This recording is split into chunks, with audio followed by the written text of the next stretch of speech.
Hello there, my name's Liz Clark from the Wedding Guide UK. Lots of people know us, or they've heard of us. They've come across the Wedding Guide book, the planning directory that we've published for 15 years now, or they've maybe been on our website, or they've seen us at a wedding fair. But sometimes it's just nice to know the people behind the brand. Get to know them as real people rather than just a name, and so I thought you might like to know a little bit about our journey, and how we've got where we are today in the wedding industry. In 2000, January 2000, Tim and I bought the franchise from the Wedding Guide, and for our area, Yorkshire and the North East, and things went from strength to strength. We loved what we were doing. It's a pleasure working in the wedding industry. Look, we've met so many lovely people and lovely brides and couples planning the wedding, and actually it's quite a privilege to be a part of their big day, and couples that have said about the book they absolutely love it. It's their complete diary of events, if you like, and they carry it around and it gets tatty, and it's lovely to hear. And yes, we would have carried on doing that forever if that had been the case, but in Friday the 13th of May 2011, my world came crashing down around me when I found out that our head office had gone into liquidation, and we didn't know anything about it. It was completely out of the blue, completely unexpected, and it was 2 weeks before I was due to go to print, so just a little bit stressful, and it was like, oh my lord, I just don't know what we're going to do. I rang the liquidator and said I understood they'd gone into liquidation. Could I buy the company? Because obviously I'd got an interest in it. And she actually said, well, no, because there wasn't anything left there. There was no assets. The website domain had been moved. And so basically she said that we would just have to start again. And that's exactly what we did. We got advice because we wanted to know that everything we did was legal and above board. Fortunately, I'd met a lovely chap, Robert,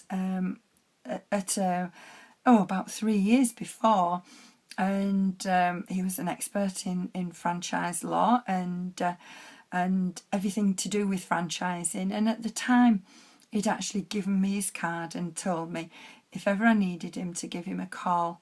That business card saved our business. And I always say to everybody, if you go networking, if you meet people and they give you a card, keep it, because you never know when it'll come in useful. And thank goodness that I'd kept that card and I managed to find it, because, as I say, that's the reason that I'm here today. Anyway, I rang Robert in tears and said, what am I going to do? I'm going to lose my business. And he said, no, you're not, Liz, and helped us, introduced us to Jean-Paul, our solicitor. And between them, I think, well, they just took over. And from then on, we knew that we were in the right hands. Things didn't go all smoothly, of course, they never do. We were getting constant stream of letters and emails, and then all of a sudden it turned out that our customers had been getting emails as well, saying that we were in breach of contract and we would lose the business and all sorts. And at that point I thought, well, that's it, we've lost everything. But the phone started ringing, and it was people who we'd worked with in the past and weren't even working with now, and there was the theme all the way through it was, Liz, how can we help you? This is awful.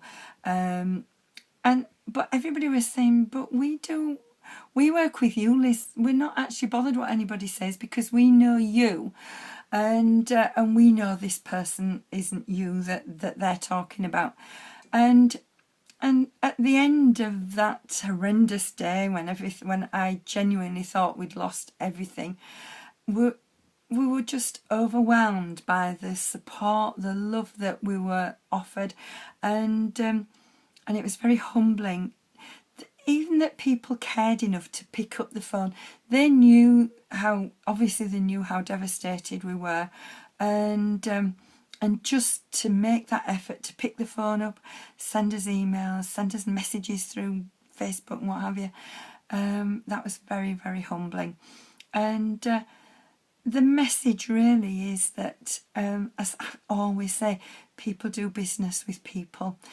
Okay, they maybe advertise with the wedding guide, but it's the people that run the business. They're the ones that who are building the relationships, and that's so important. And the thing that I would like to say to anybody, yeah, times do get tough. It would be lovely if everything went smoothly from start to finish, but really life isn't like that. But as I learned, the thing to do is keep going. You only lose everything when you make up your mind that it's finished. There were many times when we just thought, oh, should we just walk away? This is just too hard. But do you know what? We never could do that, because we'd worked so hard to build up our business. I put my heart and soul into it, and I wasn't going to let anybody take it away from me.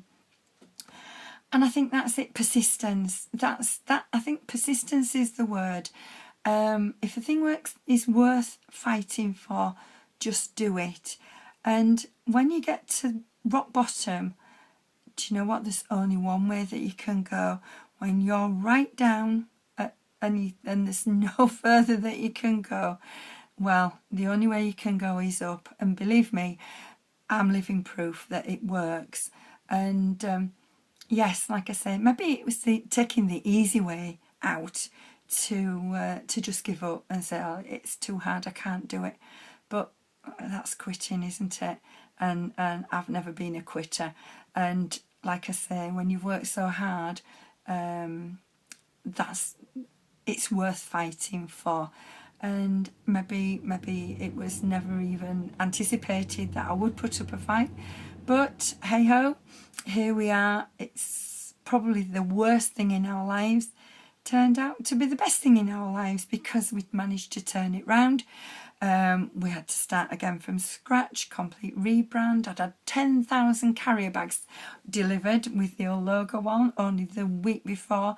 So what do you do with 10,000 carrier bags? I'm afraid, yes, they ended up in landfill, which isn't the best thing. And the fortune that we'd spent, but hey, it was worth it in the end. And here we are, we're still here, and we're going from strength to strength.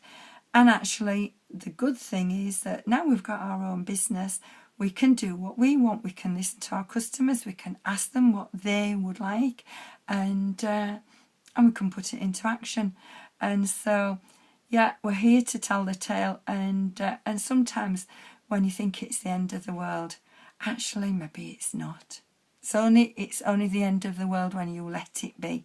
So if there's a moral to the tale, just keep going. And if I can do it, anyone can. So thank you for listening to me, and speak to you soon. Bye.